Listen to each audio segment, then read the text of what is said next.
Hi kids, today we're going to learn about classical Greece. Okay, I'm going to start talking about general features about Greece.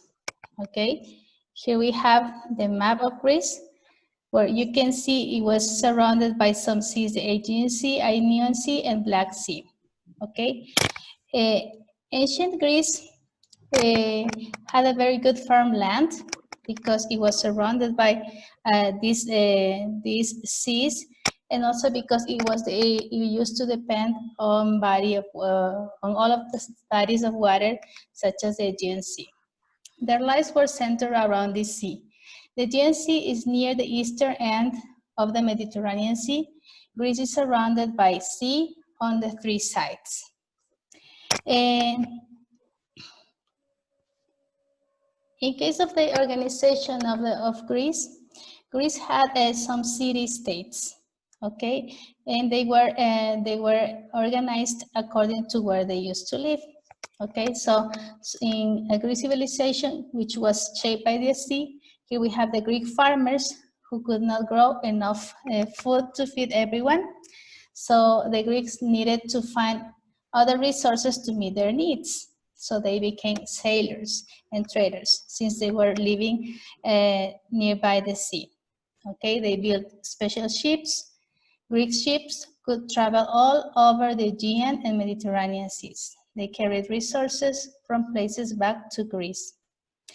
Greek traders brought grapes, wines, olives, wool, and pottery.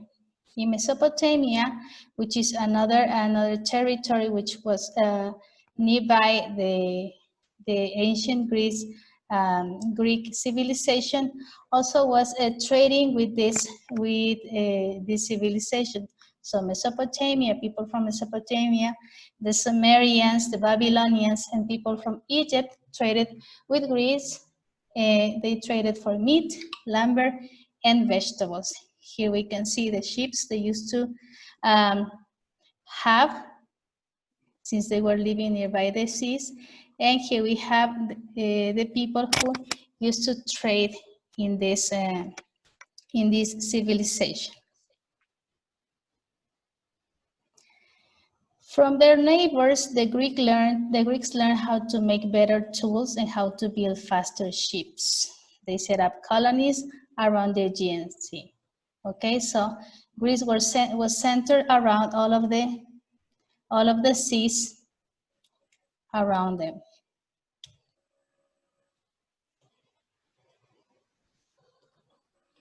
Okay, according to the beginning of the city-states, the ancient Greeks built a civilization very different from the civilization of Egypt. They built city-states, each city-state was independent and it has its own ruler. Two city-states became richer and more powerful than the rest. According to Sparta, that was located in the southern Greece, life here was controlled by the army and children were raised to be strong and useful to the city-state.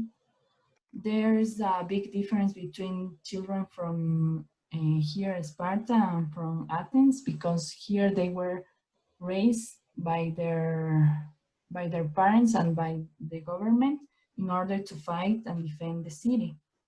However, in Athens, the boys were raised at the age of 6 or 7 for reading and math, and the girls were raised in their house to cook and not like military training as the boys. According to other type of difference between the Athens and the Sparta was that women, for example, in Athens were not considered as citizens because they didn't have too much rights like the men. They managed the house and they raised their kids. On the other hand, in Sparta, women have a simple life and they were expected to be ready to fight also. They were trained to fight as well as men, but men were more strong.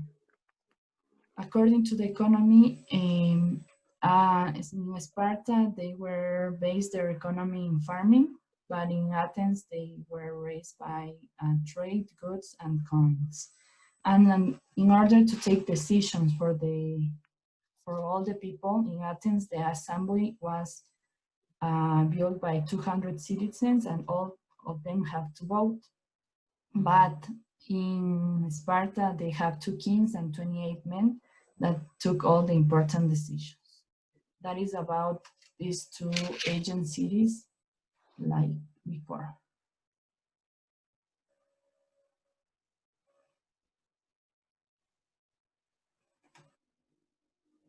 Okay, we're going to continue with Athens. Athens was a larger and richer city than Sparta.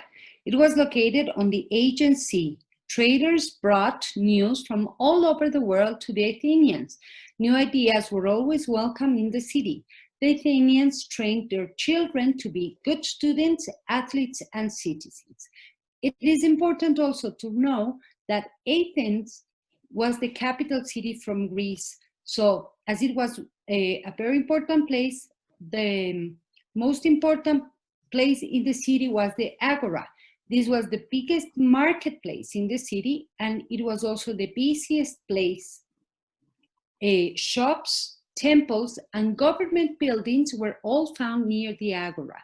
People came from Mesopotamia, Egypt, and other Greek cities like Sparta to sell their goods, such as jewelry, pottery, clothes, bread, fish, cheese, and vegetables.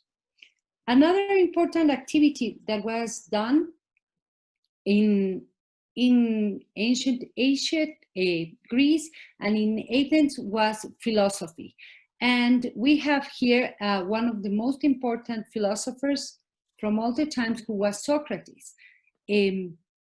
Socrates, he was famous for asking questions about almost everything. He wanted people to think for themselves. Some people didn't like this. They thought Socrates taught people to ask questions about too many things. That's why they sentenced him to death.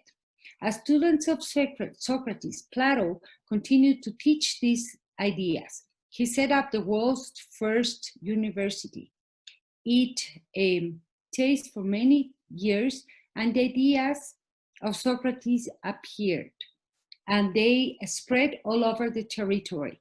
Even today, people will study Socrates by reading the writing of Plato.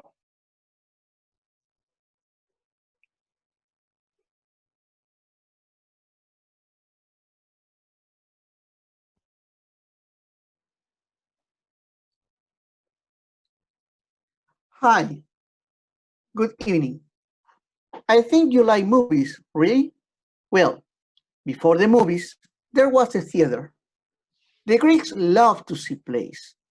In reality, the theaters were born in Greece. Some of the first plays were written in there.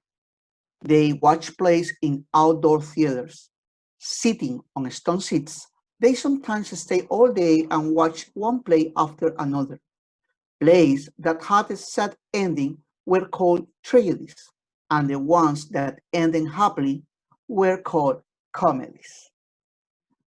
Besides, the Greeks were known not only by the arts, they were also known because they founded or they established the Olympic Games.